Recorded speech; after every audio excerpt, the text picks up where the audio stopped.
each group of you a different era of history to research. And the question is, what impact did your era have on the modern world? So Sarah, your group has the ancient Greeks. Ravi, you've got the Romans. And Danny's group gets, yes, a bit of a challenge for you. You get the Middle Ages. Some even call it the Dark Ages. Boring. See how you get on. Yes, miss. So, Serene, yes, you get the Renaissance.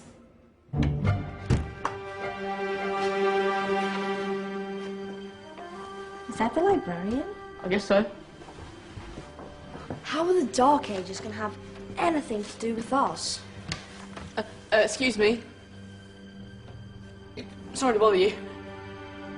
What do you want? We need to find out what impact the Dark Ages had on the modern world.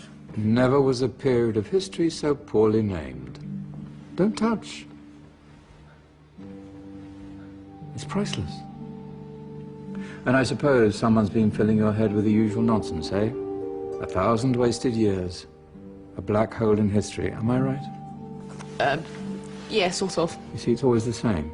You assume it was all mud, disease, death and destruction, with marauding mobs of barbarians ripping down the good of former civilizations, burning and plundering as they went. Nothing of any worth invented either, eh? Oh, no. Go on, be off with you. Sorry to bother you. Come on, it's probably not worth it. Everyone knows that the Greeks and Romans invented everything anyway. Oh, did they now? And you're sure about that, are you? You know, I might just have something for you. You seem to be up to the task. I suppose I could... Follow me. I've got just the book for you.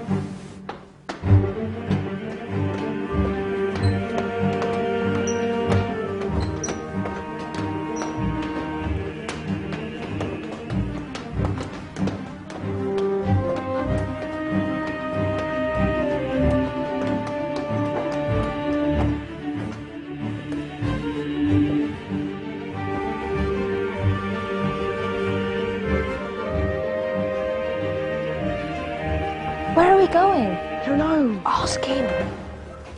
Excuse me. Where are we going? From darkness into light, my young friend. From ocean onto land, there are things you should know. Oh, yes, indeed. Yes, indeed.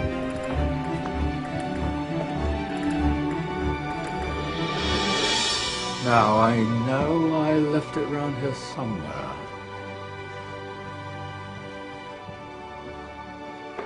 Ah, here it is. Now, take a look. If you dare.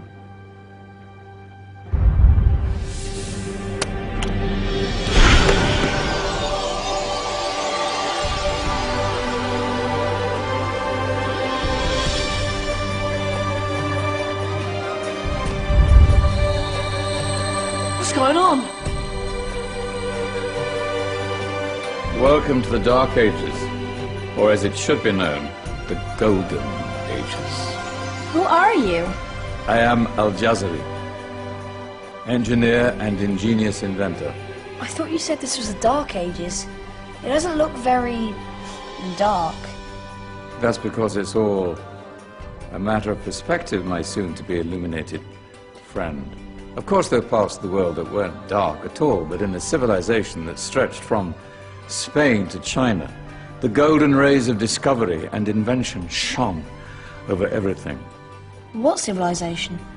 The Muslim civilization, my young friend. Through scholars and scientists of various faiths, some of the most important discoveries known to man were made at this time.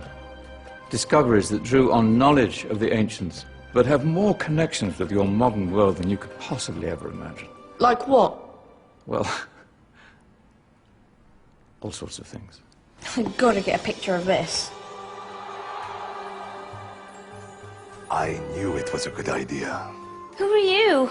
Allow me to introduce Ibn al-Haytham, a great scientist whose ideas led to the invention of the camera. You invented the camera? I laid the foundations for modern cameras by explaining how our eyes work. I found a way of projecting an image onto another surface through a small hole in a dark room, later called camera obscura. Think of all the things that evolved from this discovery. Cameras, cinema, all share the same principle. Cool. Look out below! Who's that?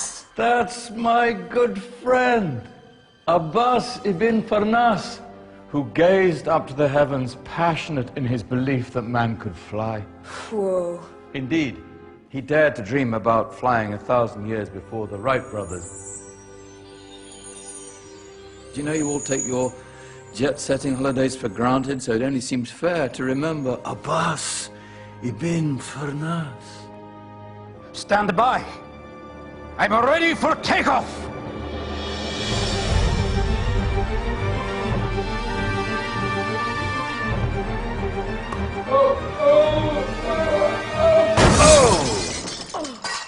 You did forget one thing, though. A tail, useful for landing. Ah, my back. Is there a doctor in the house? Did someone call? Ah, my old friend, why don't you introduce yourself to my young guests? I am Abul Qasim al-Zahrawi. Many call me the father of surgery. Did you actually do surgery back then? Of course we did. In fact, many of the surgical tools that I invented are still used in your modern hospitals. Excuse me, a patient needs my attention. Scalpel? I think I may need some stitches. In that case, I'll use catgut. Catgut? From the gut of animals. Perfect for stitching up internal wounds. Your surgeons are still using it today. Sorry, mustache.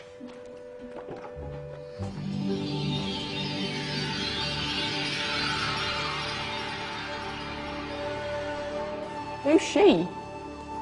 That's Maryam al-Astrolabi, one of the many brilliant women of her time. She made sophisticated astrolabes. Astro what? Astrolabes. They show the sky and the stars on a small flat plate you can hold in your hand. Think of them as ancient calculating or timekeeping devices. Today you have your watch, your compass, satellite navigation, helping people and explorers travel the world. Science at its brilliant best. And all these things were developed during the Golden Ages. And that's just the tip of the iceberg. There were thousands of other inventions covering all areas of life, and in the years that followed, their influence spread across the whole of medieval Europe. So you see, it wasn't so dark after all. What about you? Me? What did you invent? Well, I don't want to be big-headed, but I made some groundbreaking advances in engineering. I suppose my most significant discovery converted rotary motion into linear motion using a crank and connecting rod. It's essential in pumps and engines. In fact, I've no idea how the Industrial Revolution could have happened hundreds of years later without such a device. Not that I ever get the credit I deserve. But my crowning glory was my amazing time-telling machine, my legendary elephant clock.